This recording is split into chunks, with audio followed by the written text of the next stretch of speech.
Hi there, welcome to this lesson on Pure Mathematics 1. We're on Chapter 3 and 3.6, looking at graphs of inequalities.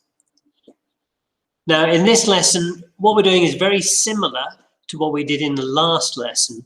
It's just adding one very small thing. If you have two functions, say y equals f of x and y equals g of x, there are two ways to solve the inequality.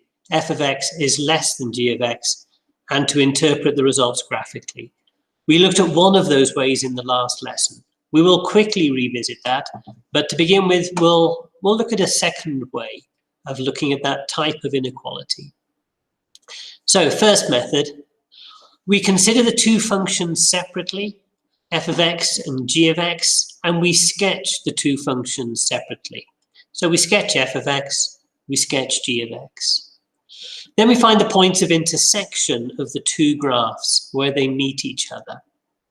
And then last of all, having found the intersection points, we then write down when f of x is less than g of x, which will mean the graph of f of x is below the graph of g of x. Okay, we'll have a look at an example. Let's say you had to sketch the graphs of the two functions y equals x squared minus 7 and y equals 2x plus 8. Having done that, we'll then find the intersection points of the quadratic, the first function, and the straight line, the second function. And having done that, we'll then solve the inequality x squared minus 7 is less than 2x plus 8. Now I'll let you have a go at this yourselves first. So pause the video and then come back to me when you're ready. Okay, we'll have a look at this together. So to begin with, we said we would sketch the two graphs, y equals x squared minus 7 and y equals 2x plus 8. Because 2x plus 8 is the easier one, it's just a straight line, we'll do that one first. And we'll use the normal method. We find the crossing points on the x and the y axes. First of all, the crossing point on the y axis. If x is 0, then y will just equal 8. So the line crosses the y axis at 8. And then for the crossing point on the x-axis, we say what happens if y equals 0. If y equals 0, then 2x plus 8 equals 0, which means that x equals minus 4. So we now have both crossing points. We could sketch those on a pair of axes, minus 4 and 8. And remember, we don't need a scale. This doesn't need to be done accurately. Having done that, we then join those points together, and we have the straight line, y equals 2x plus 8. Then we do the same thing for the quadratic. Again, we say first of all, what happens if x equals 0? Well, if x is 0, then y is just equal to minus 7. So the quadratic will cross the y-axis at minus 7. Then we say what happens if y equals 0?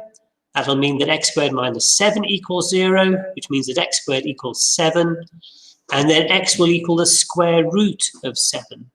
And to one decimal place, that's plus or minus 2.6. You could leave it as root 7, or you could write it as 2.6.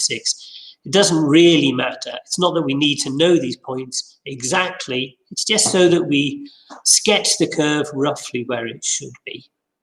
So those would be roughly where the crossing point should be.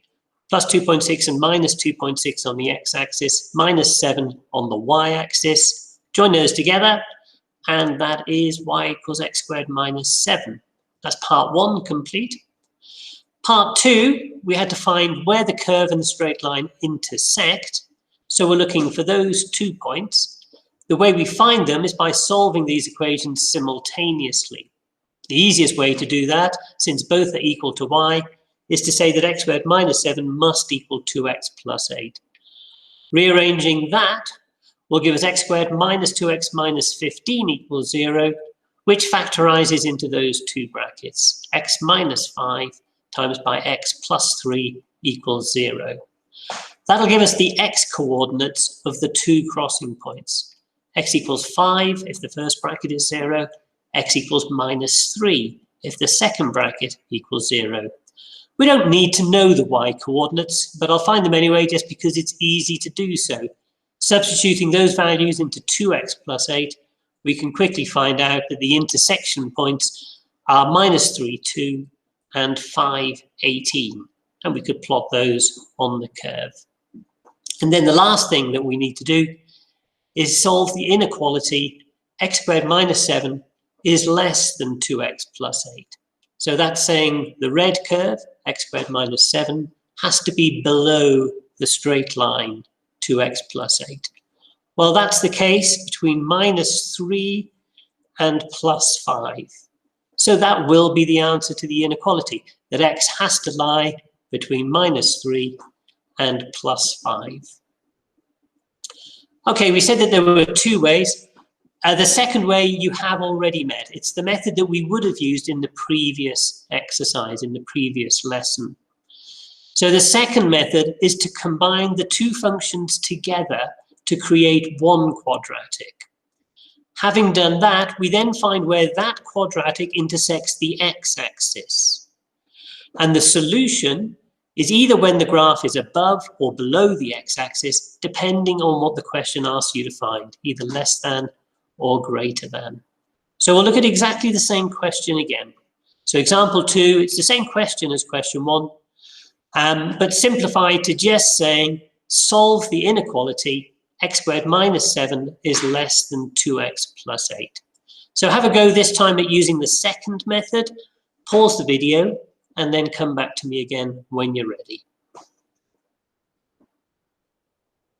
Okay, we'll have a look at this together. To solve that inequality, the first thing that we said we had to do was just to immediately create one quadratic. That just means move everything over to the left-hand side, and we create the quadratic inequality, x squared minus 2x minus 15 has to be less than 0. To do this, we need to sketch that function, x squared minus 2x minus 15. To sketch that function, the normal method, if x equals 0, what does y equal? It'll equal 15. If y is 0, what does x equal? Well, that means that x squared minus 2x minus 15 has to equal 0. That factorizes exactly the same as it did using the first method. X minus 5 times x plus 3 equals 0. And that gives us the two solutions, either x equals 5 or x equals minus 3.